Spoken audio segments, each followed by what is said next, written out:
विश्वामित्र की बातें सुनकर शतानंद, जो गौतम के ज्येष्ठ पुत्र थे, भावुक हो गए।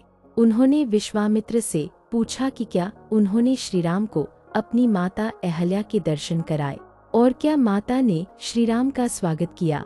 क्या श्रीराम के दर्शन से माता शापमुक्त होकर पिताजी से मिल गईं? शतानंद के इन प्रश्नों का उत्तर देते हुए विश्वामित्र ने कहा कि उन्होंने अपना कर्तव्य पूरा कर दिया है और अहल्या अपने पति महर्षि गौतम से उसी तरह मिल गईं हैं जैसे रेणुका जमदग्नि से मिली थी। विश्वामित्र की बात सुनकर शतानंद ने श्रीराम से कहा कि वे बहुत भाग्यशाली हैं, क्योंकि उनके रक्षक स्वयं विश्वामित्र हैं। शतानंद ने विश्वामित्र के पिछले जीवन का वर्णन करते हुए बताया कि वे राजा गाधी के पुत्र थे और पहले एक धर्मात्मा राजा थे, जिन्होंने कई हजार वर्षों तक पृथ्वी पर शासन किया। एक बार वे अपनी सेना के साथ महर्षि वशिष्ठ के आश्रम पर पहुंचे।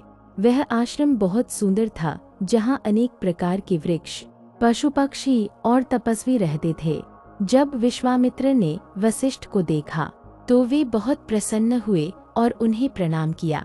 वशिष्ठ ने उनका स्वागत किया, बैठने के लिए आसन दिया और उन्हें फलमूल भेंट किए। विश्वामित्र ने उनका आतिथ्य स्वीकार किया और उनसे उनके तप, शिष्यों और आश्रम के बारे में कुशल मंगल पूछा।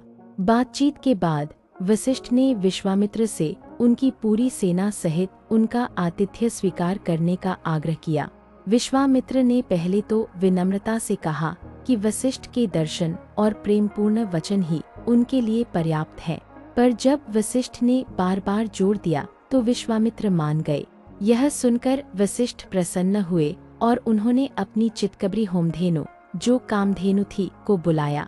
उन्होंने उससे कहा कि वह उत्तम भोजन तथा अन्य आवश्यक वस्तुओं द्वारा राजा विश्वामित्र और उनकी सेना का सत्कार करे और शीघ्रता से सब तैयार करे।